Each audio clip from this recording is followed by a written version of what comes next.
Good afternoon, everyone.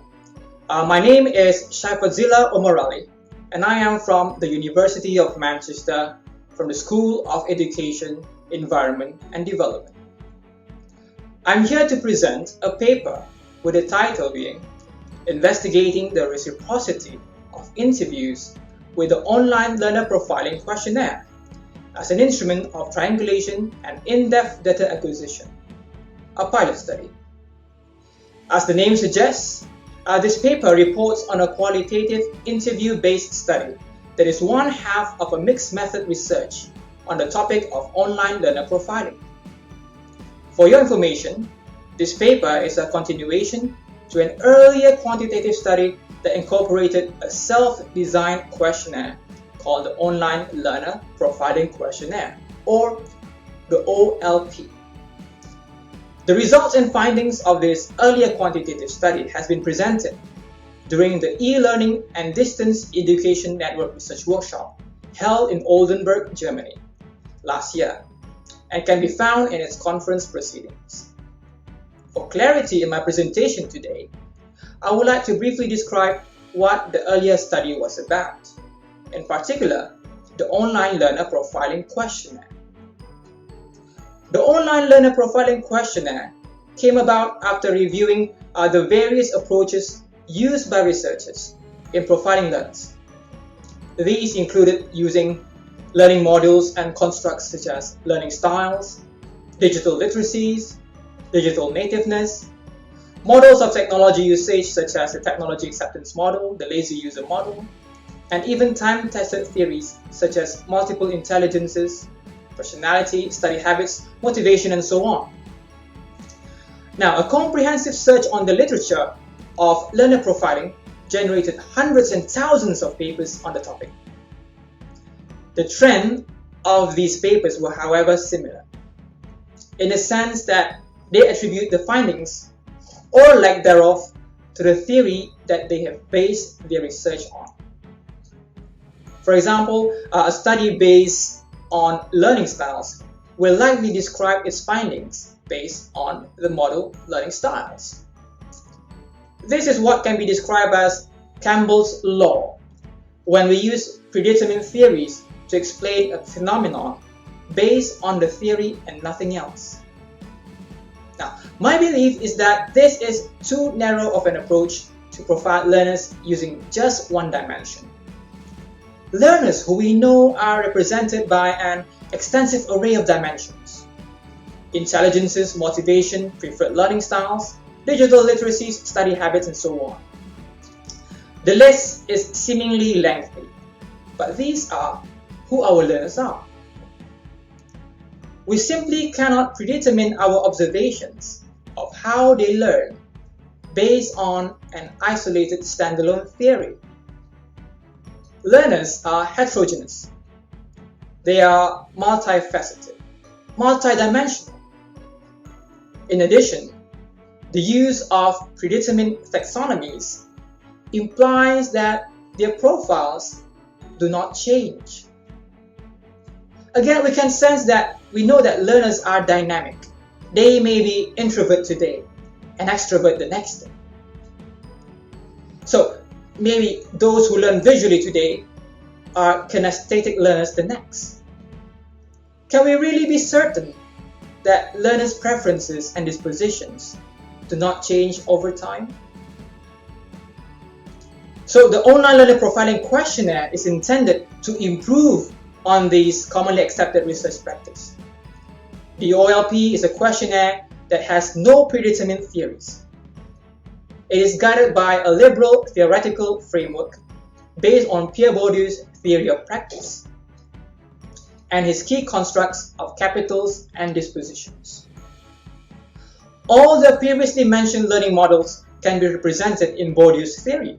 For example, introversion is a learner's dispositions towards perhaps social participation. Visual, auditory, or kinesthetic preferences are a learner's dispositions towards sensory stimulus. All the elements represented by the preceding learning models in isolation can be represented as dispositions based on Bourdieu's theory.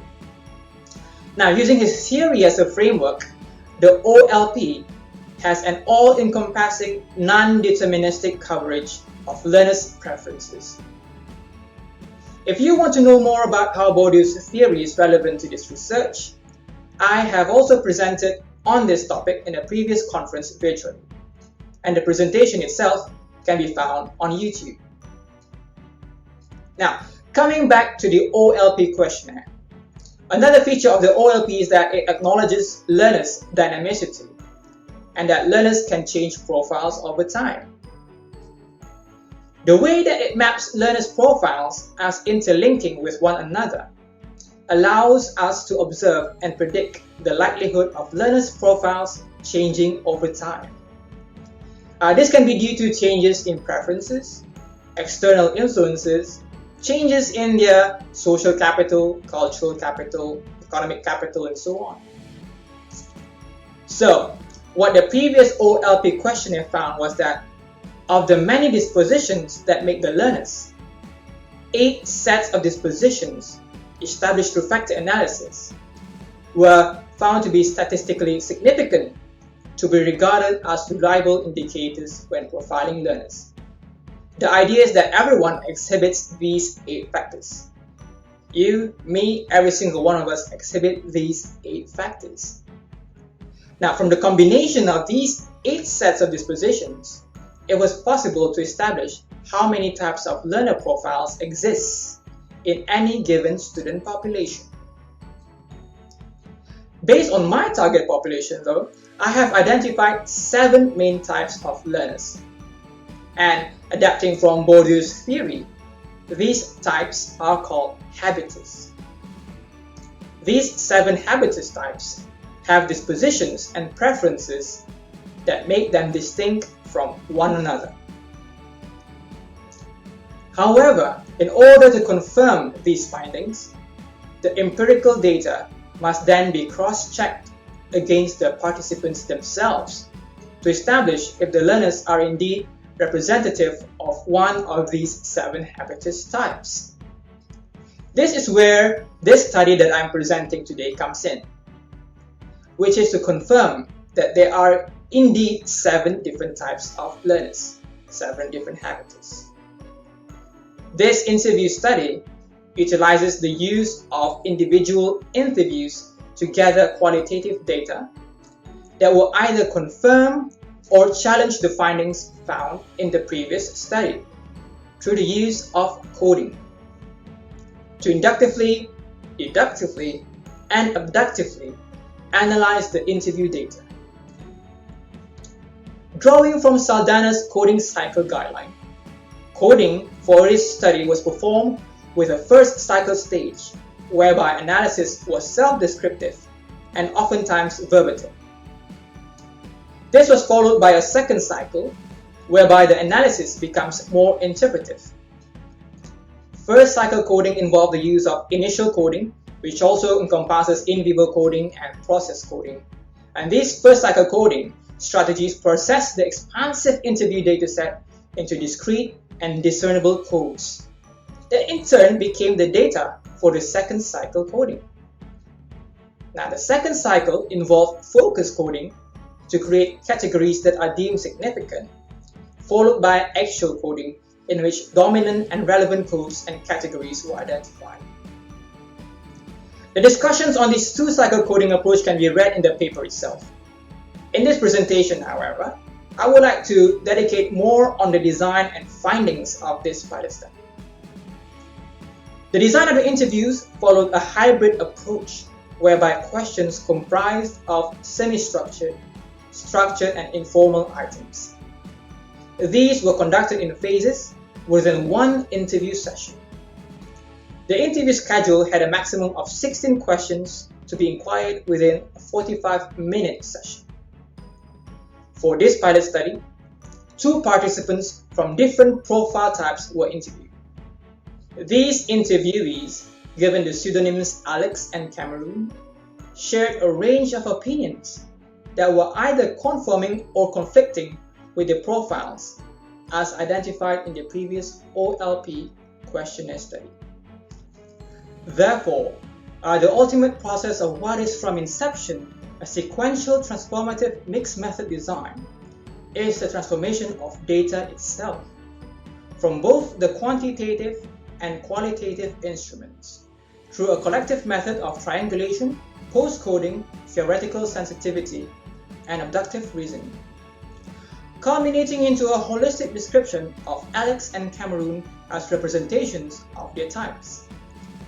Now, I would like to reiterate the findings presented in the paper of how Alex and Cameron has been profiled. For Alex, according to her OLP profile, she has dispositions towards studying habits that are familiar to her. However, during her interview, when inquired about her study habits, she did not agree that she has dispositions towards specific study habits. In turn, when given the specific opportunity for her to reflect on this revelation, she reconsidered that her habits may have become intuitive. The interview revealed that she indeed has a study preference for being organized and having an organized study process, herself having an organized personality. She identified the preference for reading materials, learning in the library, and exhibited skills related to information literacy, multitasking, and problem solving to adapt to her challenging studies. And for Cameron, according to Cameron's OLP profile, he is ambivalent towards having an easy and quick access to information. However, during his interview, he stated that having information at the end of one's fingertip is important to him. Cameron expanded his opinions on the importance of learning with and without the internet based on the ease of obtaining information. Now, it shows that the two-cycle coding process generated themes that are not only categorizable, but also transposable on Bourdieu's theory of capital and disposition types. As noted in the paper, the ultimate objective of this mixed method design is in adding rich description onto the 8 factors identified in the OLP questionnaire. Basically, the OLP questionnaire identifies how many different habitus profiles are present in the student population, in this case 7 types. This interview study, which is referred to as the OLP-I, provides rich description that are used to establish the differences between habitus types, and also the similarities between members of the same habitus types. Currently, this pilot interview only analyzed representatives from 2 habitus types. It is expected, however, that the coding procedure is applicable to describing any of the 7 habitus types. To conclude, I would like to reiterate the last few paragraphs of the paper. As a triangulation and in-depth data acquisition instrument, this pilot study managed to establish the contribution and reciprocity of the interview method to the 8-factor model identified by its quantitative instrument counterpart, the OLP questionnaire. With regards to the analytical coding technique employed by this study, the findings establish discernible themes and categories that agree with the themes and categories in the OLP questionnaire and Bourdieu's theoretical framework. The main idea of Bourdieu's framework is that all the identified dispositions, capitals, and traits are intricately linked to create an embodiment of the learner in the form of a habitus. This interview study was found to enrich the empirical evidence on the presence of different habitus types through negotiations between the interviewer and interviewee on learner behaviors and dispositions when engaging with online learning tools and environment.